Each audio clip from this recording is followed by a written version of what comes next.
Just follow orders. Hello and welcome to the Baddest Batch podcast. I am Clint. I'm joined by Matt and Thibaud. We are a brand new podcast based out of Sydney, Australia, and we are focusing on Star Wars Unlimited, and more specifically within the Australian and New Zealand meta. How are you lads doing tonight? Good, amazing. Good. Excited. All right. Yeah, it is. This is my first time podcasting in a while. Some of you may remember me as the host of a little podcast called Destiny Down Under when Star Wars Destiny was a thing. And then once that was unceremoniously killed by FFG, the podcast died with it. And then all of a sudden, FFG started a brand new project called Star Wars Unlimited. And here we are again, coming in a bit late with Set 3. But better late than never with a new podcast. So I thought we'd start with just a little bit of our history in TCGs. So at least sounds like it knows what we're talking about. Myself, I have only really played Star Wars Destiny. That was my first TCG. I played a little bit of Pokemon TCG when I was a teenager, but that was about it. And since then I haven't really played anything, and then jumped into Star Wars Unlimited when it was released last year. What about you, Matt? This is my first TCG. I dabbled a little bit in Destiny when it came out. Bought packs, cracked packs, rolled dice, but never really played it too much. This is pretty much my first at all. Come from miniature games is my addiction. If it wasn't blurred, you would see the wall of plastic crack behind me, which is half the reason it's blurred, because I don't need that shame. But yeah, it's an exciting TCG. I think this game's awesome. Super fun. It's a good way to start. How about you, Tivey? Myself, look, first physical TCG. Played a good amount of Hearthstone. Started in season 1 and then played till season however many, until I couldn't keep up with the meta, the ever-changing meta. But played a lot of Hearthstone. Star Wars is my first physical TCG, and now I play a lot of it. Whether if it's not a local 2 or 3 times a week, it's Carabast to get ready for a local. It's an ever-ending loop. But you're talking about your miniature addiction. I also have a good miniature collection and a big board game collection. So yeah, I'm not short on games at all. Honestly, I think I talk to you guys more than I talk to my girlfriend.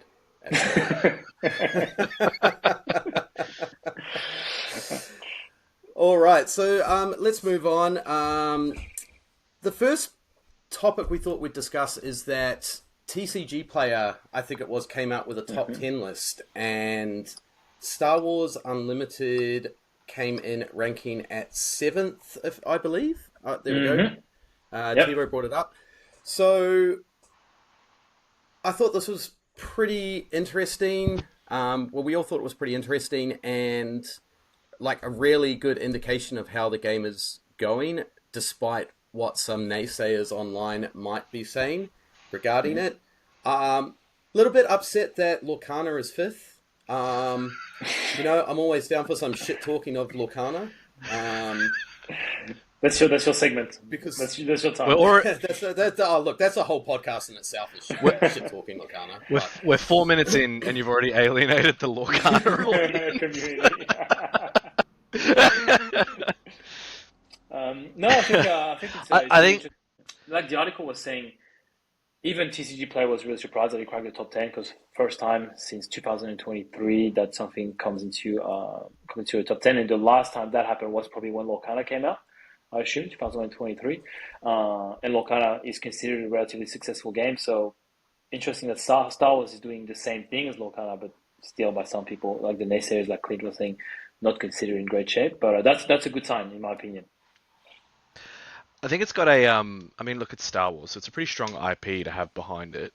So you would expect it to do really well. But, we're a year in now-ish, almost, coming to the end of the first year. I think it's pretty good showing, and I think it's hopefully good indications for the health of the game. Despite, like you said, some naysayers locally.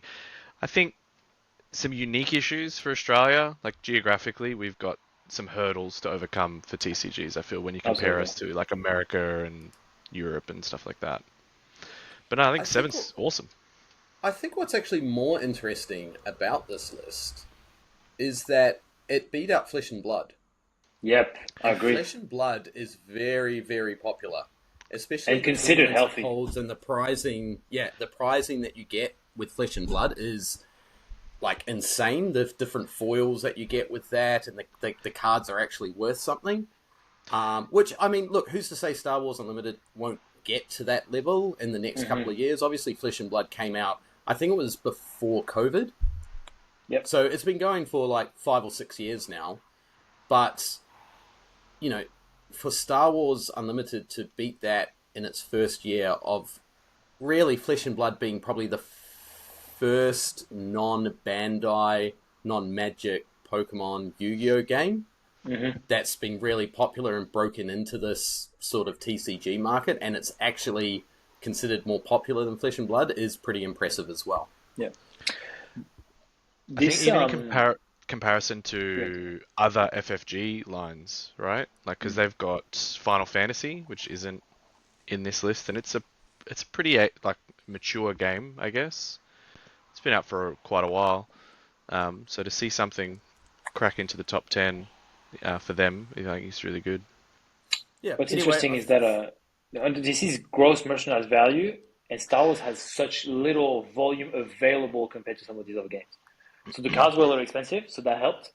But there's not that many cards that people are going to buy because there's not that many. Like Flesh and Blood, like you said, has 5 years of cards worth that people are going to try to buy. But anyway, I think we beat Digimon next year. That's my goal. Tell you what, that is another surprising one, considering that game is pretty much dead in Australia. That it hasn't jumped ahead of Digimon. But anyway, I thought that was interesting as a bit of a starting point for discussion. Last week of event results. So yes, we are going to be Australian focused, but there's nothing really going on in Australia at the moment. But we can still look overseas to see what is happening with the meta. And Thibaud has just brought up some Showdown results, and there are some other Showdown results after this. And we can actually see with the latest Showdown results how the meta is kind of shifting with more popular decks. So I believe these results were more focused on about 7 days ago. Yep. So we've got Sabine, we've got Django, we've got Palp. Surprising one was the Fennec Tarkintown deck, which I think we were saying, like, at a Showdown, any deck can win on any given day. Yep. But I don't think Fennec is a deck that we're going to see overly represented in the meta. But it is highlighting an interesting trend that is happening in the meta at the moment. And this is this red, yellow hero uprise. Archetype. And more so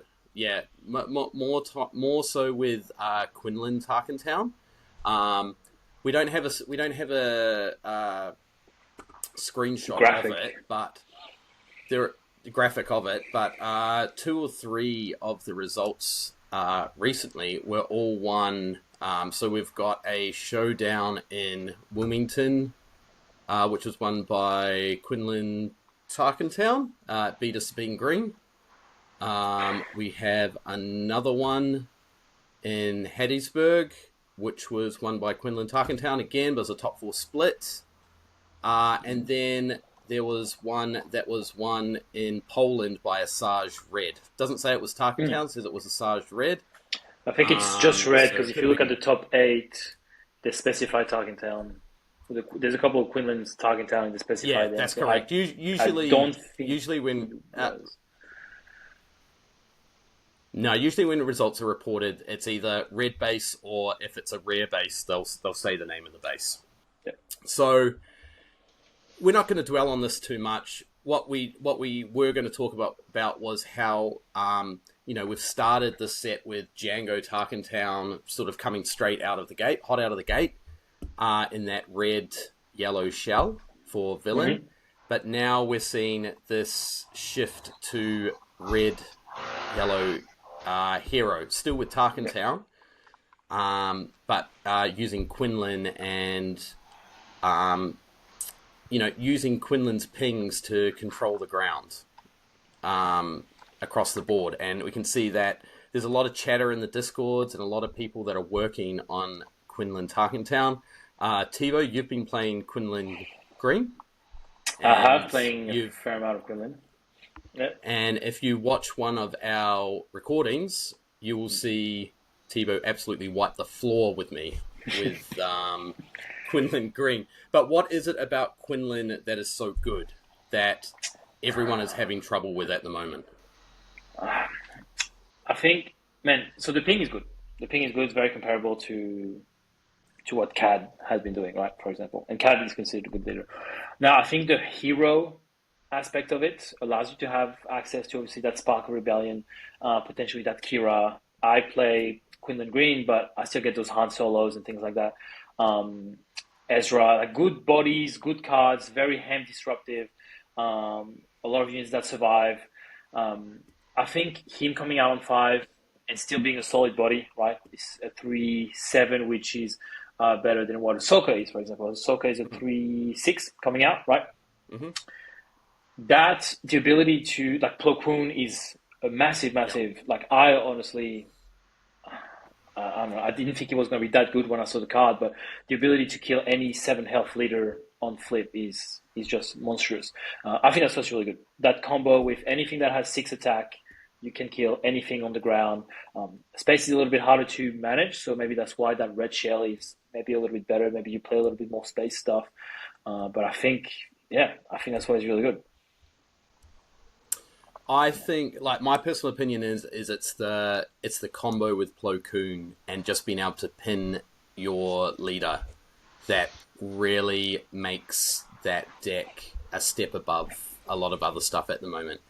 You can't really play sort of like a blue hero deck at the moment because most of those blue heroes come out a turn later, or they come out on 6, and Plo or Han can just pin that leader down from coming out and flipping.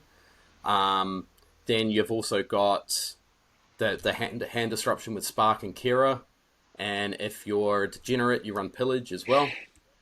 But I actually don't think you need to run Pillage. Like, maybe in the control matchup, but it's definitely a sideboard. There's just so much. There's just so much. There's a lot. Yeah. Like, even today, I was trying playing some No Good To Me Dead, some Chopper to be a little bit more disruptive. There's just a million things that you can do just because those colors allow so much. It's so strong. Yeah. Yeah. I actually played at our Top Right event at GG's in Top Right for the winner box draft, Quinlan Red, and managed to draft 2 Plo Koons.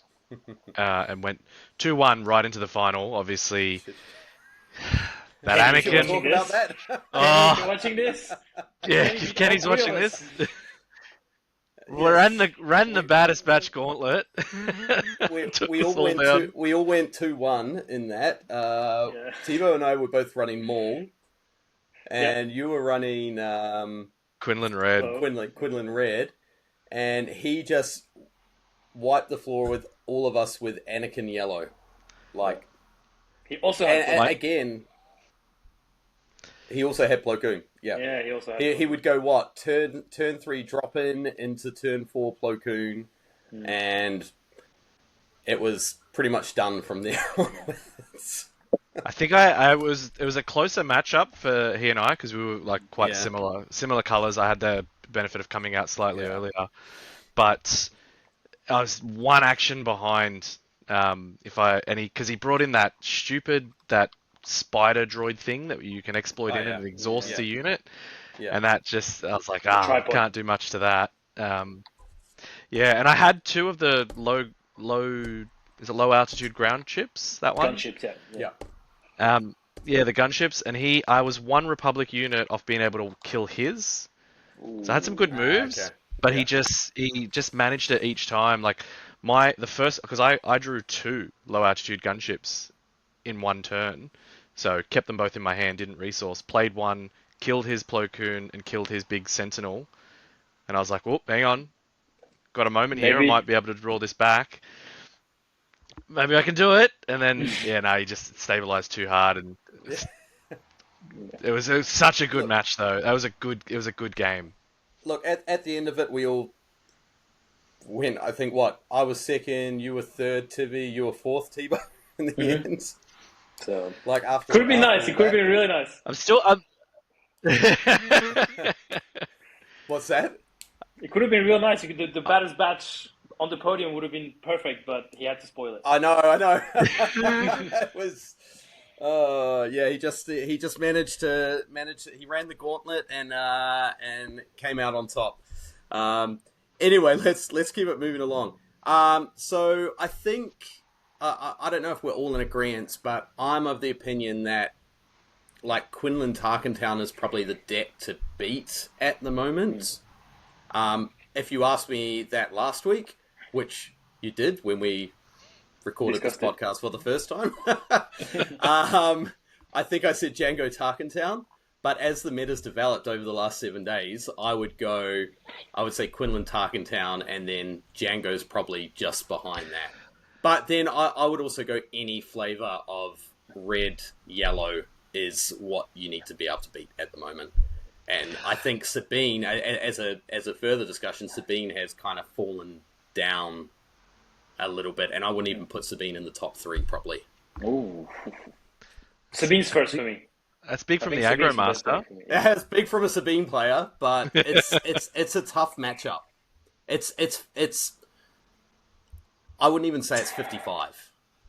It's 50-50, and if those decks just run away on you. Yeah. I think the Quinlan matchup is tough for Sabine. I just think that everything else she's so good against everybody else. I don't know, it's playing on one of the unspeakable online clients where you can play some Star Wars Unlimited. Every time, and I play Quinlan Green, but every time I run Sabine, I'm like, I just know it's going to be a tough match. It's just got so many options, so many tools, so many weapons. And Quinlan is really good because he comes out turn early. She comes out even earlier, and I don't know. I think maybe it's obviously because I don't play Tarkintown. If I play Tarkintown, maybe it's a whole different story. But Sabine remains really good. I think it's my best deck. Maybe we should run that matchup next week or something. Run the Sabine Quinlan, record that, and see where we get with that. Yeah. What about you, Tivey? What do you think the best deck is? Look, it's hard to top that Quinlan. That Quinlan red. I too thought that Django was going to be up there, but I also kind of thought that Django was just filling the void from the Boba ban. Not to say that he's not in his own respect a good leader. He's got a strong ability. He can disrupt. Solid body. Anything coming out with 7 health is good, and especially if it's coming out on 5. I think it's going to be tough. It's a tough matchup to fight the Quinlan deck, but I do have a soft spot in my heart for Palp 2. Yeah. Only because I think you don't know what to expect with it. So we're going to spend a lot of time over the next however long, working out the meta and working out how to beat the Quinlan red and the Sabine green. That's what we do all the time when we're trying to play these competitive matchups.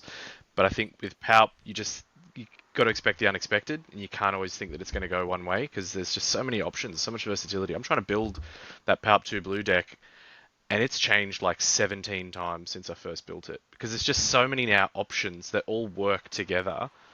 Now I've got Spectre stuff in there. Did not have Spectre stuff in there at the start, and now it's there and it's working. So I think overall, Quinlan Red is going to have the best time for a little while until people work out what, how to take it down, how to deal with it. I wonder if Palp 2 is the answer to Tarkintown because you need to die turn 1. Well, that's it. I don't. Yeah, you kill my heroic unit. I don't Kill know. first turn. I'll flip first turn. Yeah. I'll have a good time.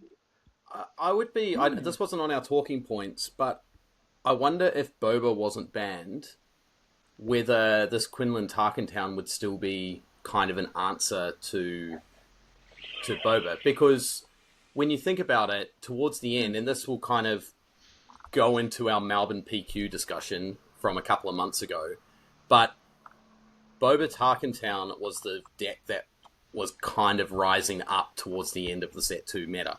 And as Tivey said, Django kind of just came in and took that Boba spot. And I was thinking about this earlier. I'm a little surprised that the Django matchup hasn't been confidently worked out, and nothing. And Quinlan, after what are we in?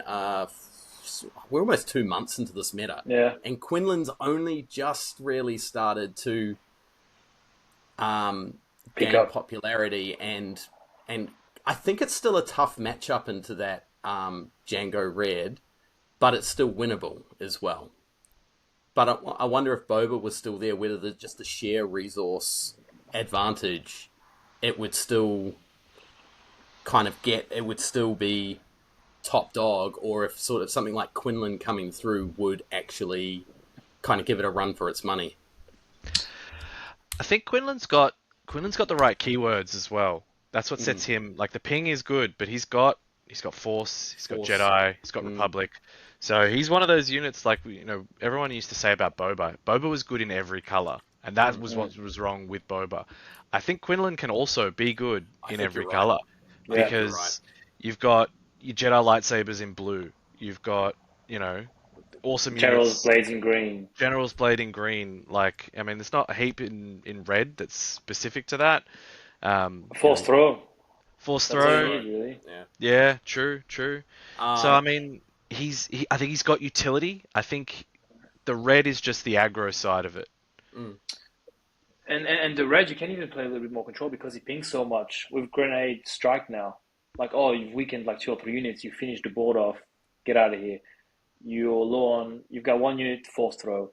The red is good, the blue could be really good as well. Like, I'm forcing Talk with about me. red removal cards, Caught in the Crossfire.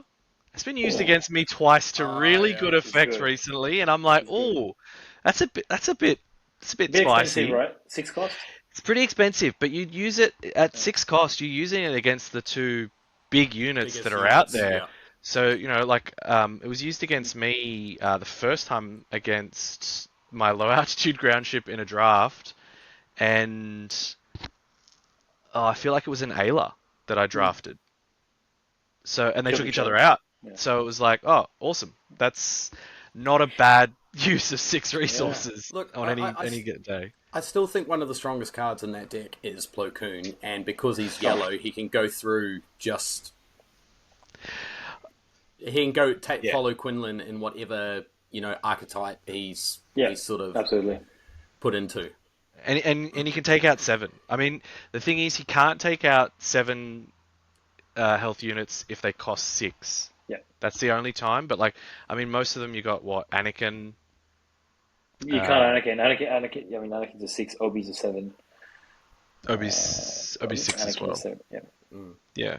So I mean those higher ones, but all those that's why you have Han, because Han can do it. Han comes out at 6. That's what I did against you, and I matched up when you had your Obi-Wan, I think. Yeah. And same thing. If I had ramped a little bit, you were just pinning me with Han. Yeah. It was it's filthy. So yeah, good deck, man. Hard to beat. Okay, so what have we all been playing? We haven't really had anything competitive to play in, but we have been sort of playing decks into each other. I've been playing a lot of Ahsoka. I've been enjoying Ahsoka Blue, Ahsoka Yellow. Surprise, surprise. Red yellow hero. I've been trying to play a bit of Obi, but there we go. I just don't think it's there. I've tried it in every color, and it's just not there. It's one of those things of, why would I not just play Quinlan or Chirrut or Ray even with the Restore 3? I think they just do more on their flip than... Yeah. And I think at the moment, again, you just go, well, why would I play Obi when I could play Quinlan that comes out a turn earlier, has a stronger ability, and I can still match him with blue, and yellow's still like one of the stronger colours in the game. Would be interesting to know if Obi is potentially an answer to Quinlan. You can heal that unit straight away. You don't get Tarkintown. You can heal those pings off. I don't know. Maybe there's an answer there. It takes some thinking, but maybe there's an answer there. If there was, I think it would be in the blue-red shell, aggro shell. Because that's you trying to keep. That's you trying to keep up with the aggro, but also have some of the heal, have some of the the Forces with me is a strong card. You get Jedi Lightsaber. If you can get one of those to stick on Obi or early on a Yoda, especially. But the problem is that you're still running into a lot of these yellow decks with Waylay, so you can't use that early aggression because you can just get blown out by Waylay. Yep. I've been playing a lot of Quinlan and Anakin. More Quinlan lately, more Anakin at the start, a lot of Anakin blue. The deck just felt, I don't know, not too easy, but I just felt like there wasn't enough interactions that I had to do. Yeah, I play my unit, I play my Yoda, I play my Kanan, and then I have to get to Anakin and then I make big punches, but it just felt like a bit of a one-trick pony. If my Anakin gets killed, then my gameplay just isn't as interesting. Quinlan to me is a little bit more stimulating, so I've been playing a lot of green. Yeah, I need to potentially try red, but green is good because I just like to ramp. I like home one. I like U-wing reinforcement, things like that. So been playing a lot of that. Tivey? Yeah, I'm a little bit the same at the start. I played Anakin, but I played him in green. It was a fun, I guess, tempo deck. Big change from my control leanings. But Palp, the new Palp, that's where my heart lies. And I've tried it in every color but red. Started off with the double yellow. You're just shaking your head, double yellow, because cunning for 4. You can't turn your nose up at cunning for 4 ever. In that deck, I don't think it's as good.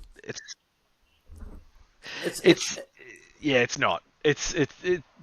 The Palp 2 double yellow is not as effective. I've found more effect out of the Palp 2 green. Because then you're playing like Overwhelming Barrage, you get to ramp. I can play Vader. home one.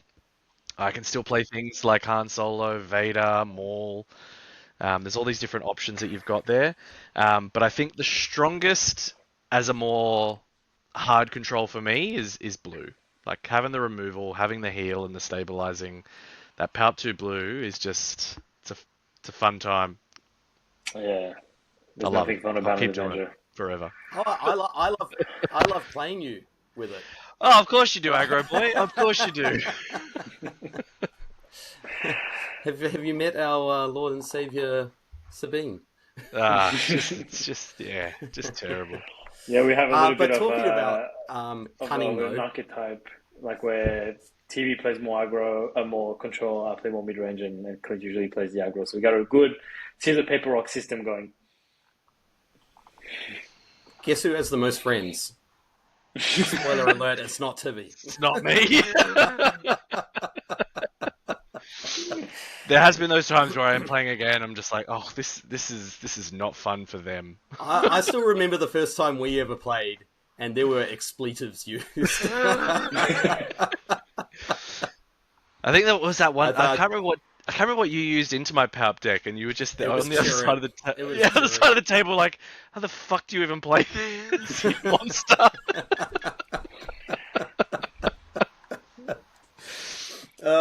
Anyway, any thoughts on what could be kind of like a sleeper deck, knowing sort of how the meta's shifting in the last week?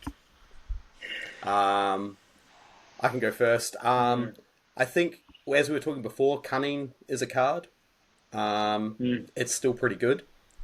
It is the one card I bitch and moan about. because as an aggro player, it is terrible to have used against you. It just time walks you for a whole round.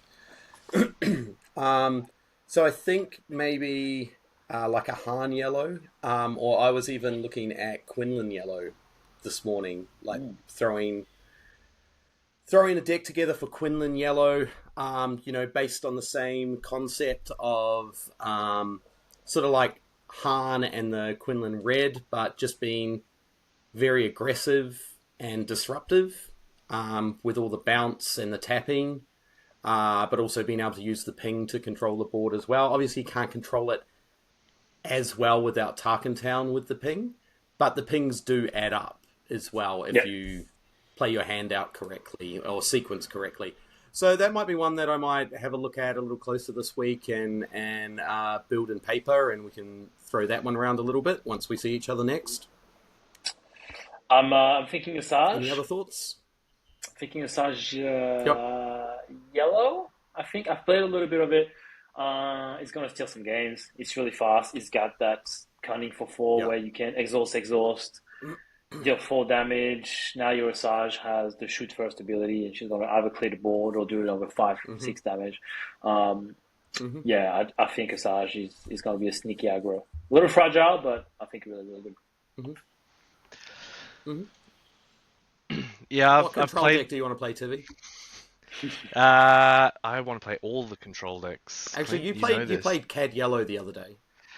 I did, and it just shows that I don't know how to make a deck to save my life. And it's not that leader's fault in that color, because I think it's really strong. I think it's just my deck building abilities are just not there. I'd like to think I did try the Asajj double yellow. I used one of Thibaud's deck. It's not for me, I think, is more the problem. It's too aggro. I can't. I'll work it out if I play it enough, but I probably won't. But I think I'd like to get... You don't need to use your brain when you're playing control. Oh, I play this one card this turn. Really? Is that where we're going to go? That's where we're going. You don't need to use your brain, aggro boy? I swing up base. No. Let's go, please. Yeah, you might do multiple actions, but it's all the same action. See, that's where the difference is. All you do is swing at base. I do other stuff. Face. Yeah, cool. It's boring. But I think CAD might be my way into playing a bit mid-range, a bit softer control. I think I just want to play a fun double yellow deck, because I do want to play Cunning for 4, because I am that level of degenerate. I think a really strong contender in most matchups is the Han, the original OG Han 1 double yellow. Because you just get that ramp. Like, you consistently can remain a turn ahead of your opponent, which, you're coming out at 5, really, with him. So, and then ramping into something for 6 if you get to attack with him. You can't... I think Quinlan might have a tough time with that, because you can't get rid of him immediately, because you'll only be on 5. So your Han's not coming out yet, but his Han can. So I think that might, level things off a bit. I think he's a really good option. But I like villainy cards, and I have a Cad Bane showcase, so I think Han is still going to face the same issues of being afraid of coming out because of Plo Koon. Like, I actually played a Han double yellow matchup recently with my my Quinlan, and I just killed his Han straight away. So now he's sitting with that card he only had one in hand, which was probably a 7-cost card because he wanted to attack, do this, and then I've killed his Han, so he's got his hand, and he claimed with 6 open resources. Because, I know it's your one-trick pony. I can kill Han, and all of a sudden it's like, what do I do with those resources? So, I think it's going to be moving into this. We might be moving into this cat-mouse meta where we're all going to be playing chicken with Kira, Spark, and whatever, because is it going to turn out that whoever gets their Spark, or whoever can pluck your key card out of your opponent's hand first just wins, because you've got the answer and you've just taken their answer to you, which, I mean, is the game in general, but most people don't have access to Spark or, like, hand disruption. You know, aggro doesn't. Aggro just is like, well, the way I'm going to control the board is by either going to base or trading down with your units. So I maintain my board, but you don't have a board. But, you know, I'm not playing Spark and Sabine. There's so much ambush in yellow, which makes it 100%. Like, Yeah. you have to hand disrupt to even deal with yellow half the time, and yellow has all the hand disrupts. So But that's what it is. It's kind of like the Sabine mirror. Whoever draws Rebel Assault first basically wins that game. You know, are we going to get to these Quinlan games that it's whoever draws Spark first or Plow first wins the game? Yeah. Or, potentially.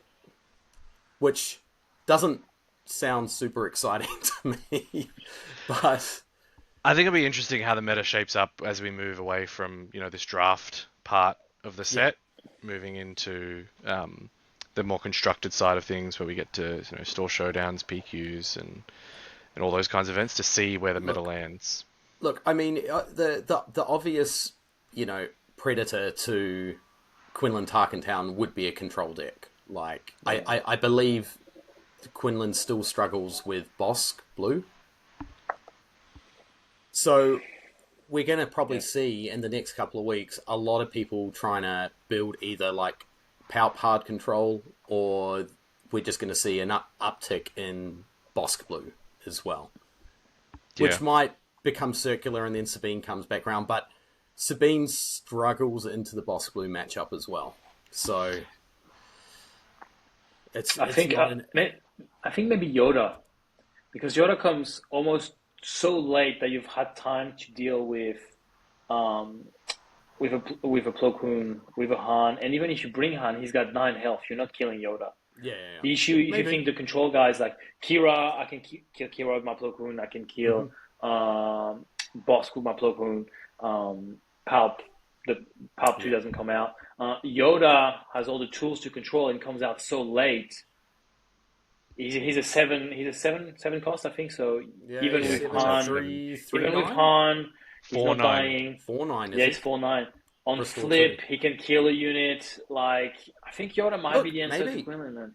Maybe Mace Yellow or Mace Blue or something. He comes out later. He can't be taken out by an extra ping plus ambush unit from Quinlan, and Mace could be quite aggressive as well. Like, he's a control leader with his ability, just being able to do damage. Ping, ping. But who knows? Maybe that's worth exploring as well. Yeah. Now's the time to do it, as we're 60 days out from PQs in Australia. So that's probably a good segue to PQs. Thibaud, you and I went down to Melbourne PQ. How was your experience down there? Man, I had a blast. Obviously, there was only one PQ in Australia, so I don't want to say that it forced us to go, but a little bit. I think the more serious players took that opportunity and went down there. Had a blast. The venue was amazing. Really, a lot of really good matchups. A lot of bobber matchups, but a lot of matchups. Went there with a Luke Green, which had a lot of success with in showdowns in set 2. Not so much at the PQ, but I still finished in positive at 4-3. But yeah, amazing experience. Really good to be exposed to an event of that size. And yeah, just really looking forward to the next one. Yeah, you did the old hard submarine up from what was it? 03 03, yeah. You just got very unlucky in because you played a Han Blue, didn't you, first, and then Han 2 Blue, which we went to time, so that's double loss. And then I played James's senior guide, Bobber Yellow. Which is a shame because I hadn't lost against him all set. Met him a couple of times in showdowns and was managing the matchup really well, but it's what happens when you don't draw your Mandalorian interceptors, and he has all the space in the world. And then my third match was against the Array Red, which is a 50-50 matchup. We almost went to time, and we were speeding up the last 5 minutes to not go to time because that would have been silly. So it was a 50-50 matchup. And then beat 3 Bobbers and Akira to come back to 4-3. So. It just needed to reverse it. Yeah, look, I agree with Thibaud. I had an awesome time. I played Sabine ECL, and shocking. I know, shocking. I, What did you play? what did I do with? What did I do? Look, hey, whoa, that's mean. That's a mean call. No. And I managed a top 16 finish, which I was quite proud of. As someone who is not like a long-standing TCG player, but also it was Sabine. So, sometimes you just get free wins with Sabine, so that also does help. But yeah, venue was awesome. Fortress in Melbourne. I was saying to others, like, if it was just in some game store, I don't think it would have really been worth going down. The experience wouldn't have been the same. But the fact that VR, went all out, spent the money at Fortress. I mean, it probably impacted what the pricing structure was a little bit with the amount of money that they had to spend on the venue. But at the same time, I think I probably valued the experience in the venue better than, the, thousandth Shadows of the Galaxy pack that I could have opened. Yeah, I'm the same as you. A lot of people were complaining about the pricing, but again, the people that made good good tops were happy anyway with the reward. Like the card looks amazing, the top 16 card looks amazing. The venue was unbelievable, and I think that, like you said, that was worth it for sure. Yeah. But now, so that leads us. What are the next ones going to be? That's the thing. Like we're going to talk about the next one now that are going to be in store. Yeah. So the next PQs are in store. I don't actually have the list of the PQs coming up. Tim, do you want to see if you can just quickly find them on the website? But the first one will be the next Melbourne PQ, which is on the 18th of January. And there's a reason why we know it's specifically the 18th of January. But we won't go into that. So that is the first one. It's been held at General Games Churnside, which they are a store that was known for running, I think they ran the first Star Wars Destiny Nationals as well down in Melbourne. So they have a pretty good reputation for running events. So it's good to see that they got a PQ. The next one is... I'm trying to look on Swoo Competitive Hub, but their website's a bit slow. The one after that is it Dunedin in New Zealand?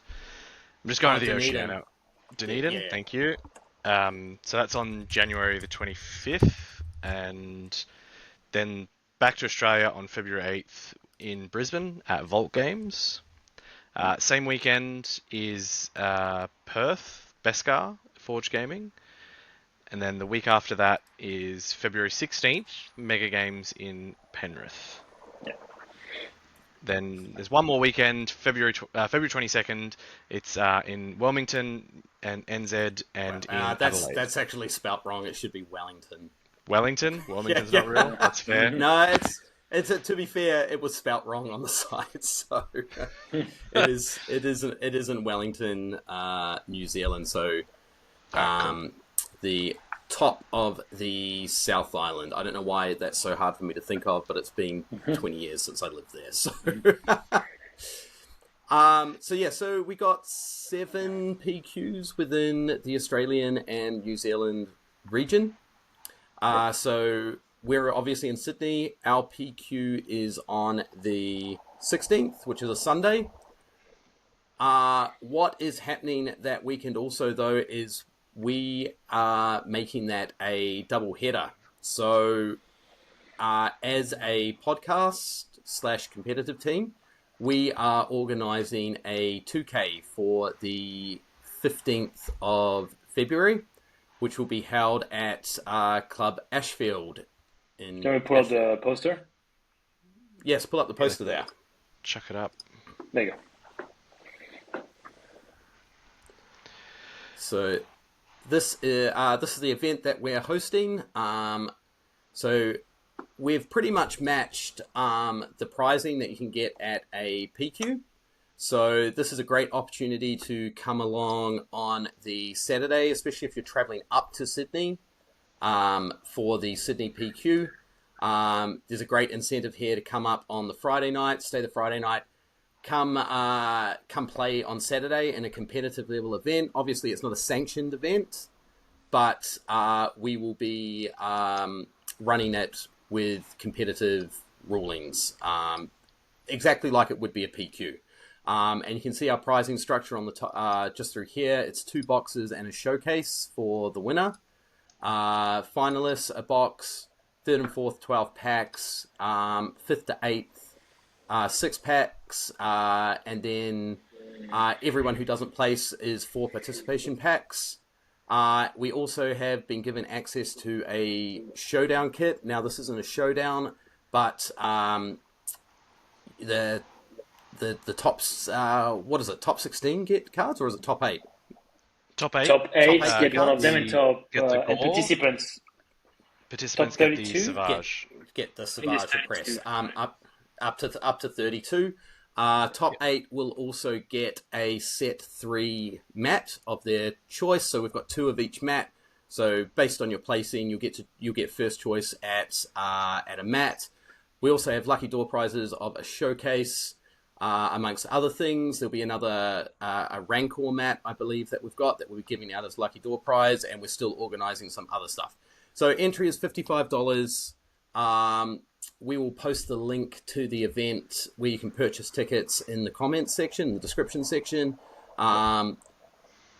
Event will be capped at 48 due to the venue size that we've hired for the event.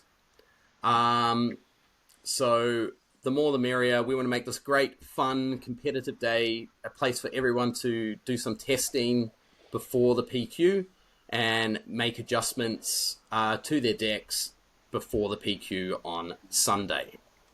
I think it gives everyone a good opportunity to if you're traveling from interstate, you can test the meta in Sydney, see how your deck fares up in an event that, whilst like Clint said, it's not competitive level, we are going to be running it as a competitive event, but leaning towards the more casual side. We've taken steps. Our goal was to flatten the prize structure a little bit, so we're not just feeding into the top competitives. Everyone gets something for participating.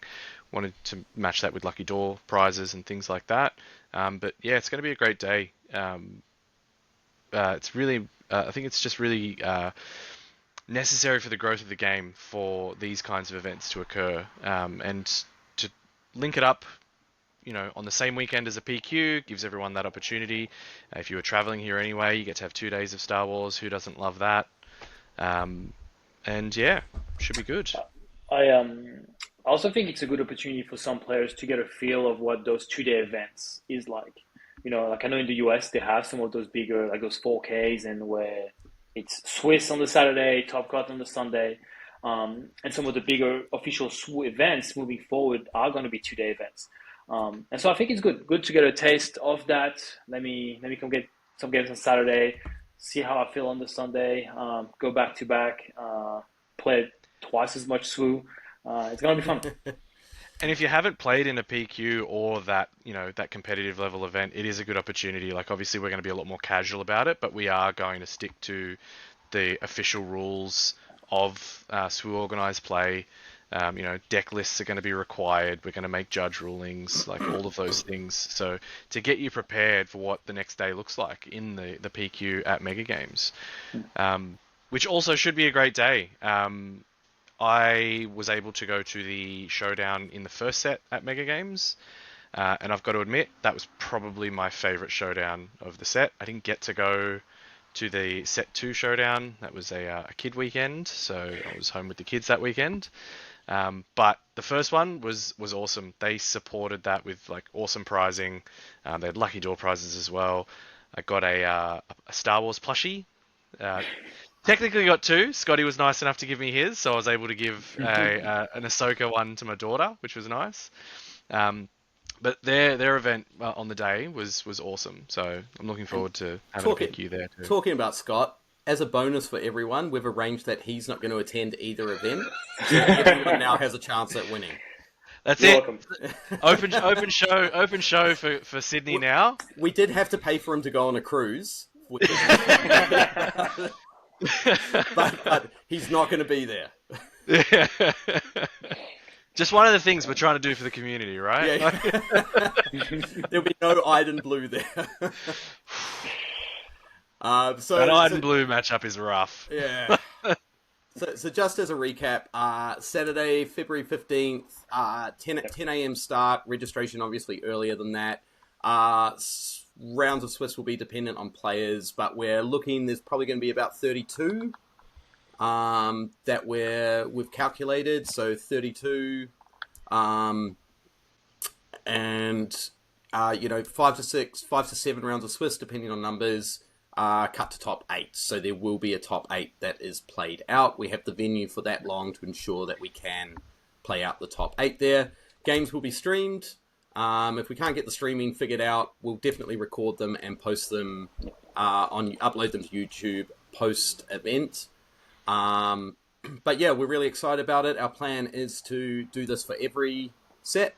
Run a big pre-PQ event, 2K event.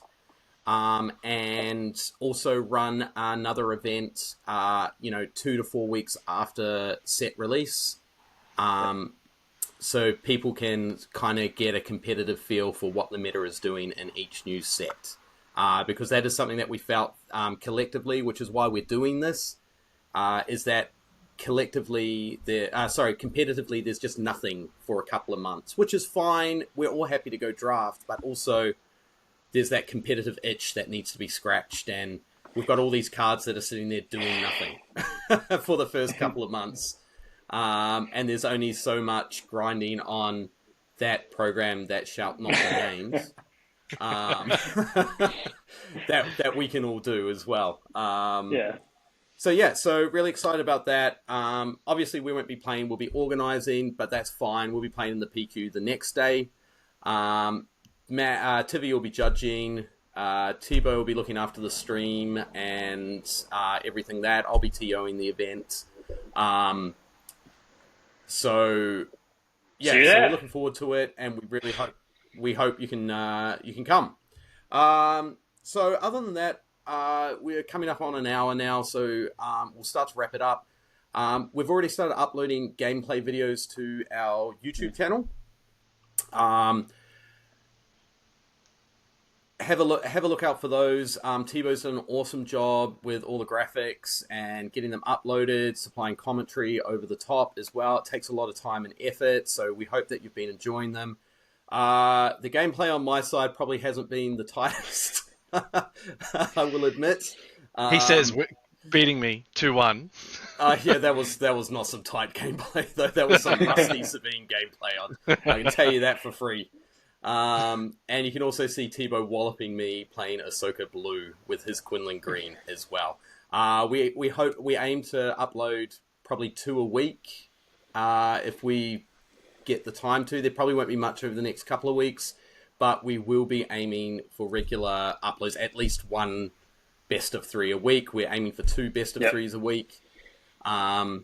Just as regular uploads, so we hope that you guys will enjoy those as well, and also be nice to us in the comments. If you have Tivey, I don't want to see Tivey crying. It's not. No one wants to see that. No one wants to see that. But utilize the comment sections, and just a quick little plug for our Discord channel. We'll post the link, but jump in there and tell us what matchups you guys want to see. We're relatively good players. That if you've got a matchup you kind of want to see us play through, with if it's a control versus mid-range versus aggro versus control, we can make it happen and upload it up and see how we go. Be interesting. We've got all the cards, we can build anything. That's right. I'd be interested to see what people might tell us to do. I think that'd be really cool. I love people telling me what to do. We know. All right, guys, that is about it for us. Thanks for watching/listening. We will have this uploaded to YouTube. If we can figure out how to upload it to Spotify, We'll upload it to Spotify as well. But thanks for watching. We will be doing podcasting every 2 weeks. So look out for the next podcast in the new year. Other than that, Merry Christmas. Have a Happy New Year. Deuces. Merry Christmas. Bye. Thank you. See you guys.